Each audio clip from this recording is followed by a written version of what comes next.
رضیہ اور احمد سے ملیے۔ یہ دونوں شہر میں گاؤں سے سفر کر کے انٹرویو دینے آئے ہیں۔ رضیہ نے ایک مشہور کپڑے کی فیکٹری میں ملازمت کے لیے درخواست دی ہے، جبکہ احمد نے اسٹیل فیکٹری میں۔ دونوں کو ملازمت بھی مل گئی ہے۔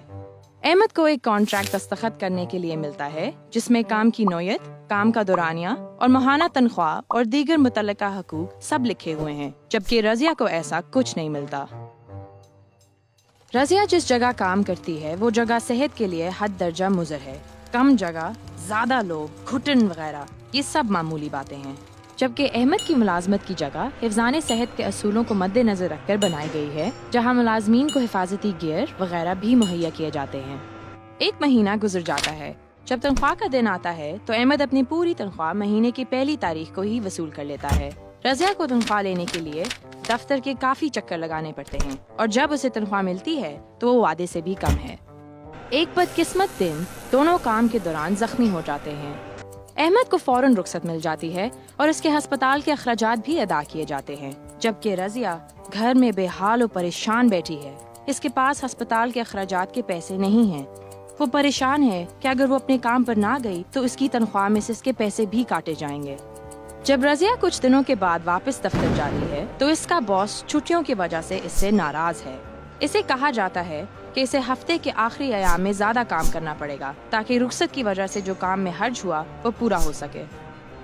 چنانچہ رضیہ کو اضافی گھنٹے کام کرنا پڑتا ہے، مگر اسے اس کے عوض ذرا سی بھی اجرت نہیں ملتی۔ احمد کو بھی کہا جاتا ہے کہ وہ اضافی وقت لگائے، مگر ساتھ میں اسے یہ بھی بتایا جاتا ہے کہ اسے اس کے عوض اضافی تنخواہ بھی ملے گی۔ کچھ دنوں کی سخت محنت کے بعد رضیہ کو افواہیں سننے کو ملتی ہیں کہ بجٹ میں کٹوتی کے باعث کچھ لوگوں کو ملازمت سے فارغ کیا جا رہا ہے۔ چنانچہ وہ اپنے باس سے رابطہ کرتی ہے، جو اسے یقین دلاتا ہے کہ ایسا کچھ نہیں ہوگا، مگر یقین دہانی کے باوجود اسے چند دنوں بعد ملازمت سے برخاست کر دیا جاتا ہے۔ اس کے برعکس احمد کو باقاعدہ طور پر خبر دی جاتی ہے کہ نازک مالی حالات کے پیش نظر کمپنی جلد بند ہونے والی ہے، مگر اسے 1 مہینے کا وقت اور تنخواہ دی جاتی ہے تاکہ اسے کوئی اور ملازمت تلاش کرنے میں سہولت ہو۔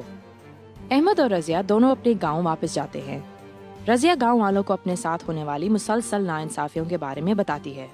احمد کو یہ سن کر دھچکا لگتا ہے کیونکہ اس کا تجربہ بالکل مختلف ہے۔ احمد رضیہ کو بتاتا ہے کہ ایک ملازم کے کیا حقوق ہوتے ہیں اور یہ کہ کانٹریکٹ کی کیا اہمیت ہے اور وہ کیوں ضروری ہے۔ رضیہ کو احساس ہوتا ہے کہ نئی ملازمت میں وہ اپنے 5 حق یاد رکھے گی جو مندرجہ ذیل ہیں۔ 1. کانٹریکٹ یا معاہدہ جس میں کمپنی کی پالیسیاں، تنخواہ، رخصت اور کام کرنے کا دورانیہ سب چیزیں ثبت ہیں۔ 2. ایک محفوظ اور صحت افزا کام کرنے کی جگہ۔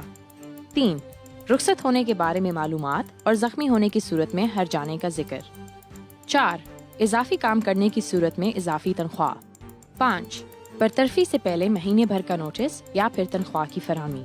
شہریوں، ملازمت میں استحصال سے بچنے کے لیے ان 5 حقوق کو یاد رکھیے، کیونکہ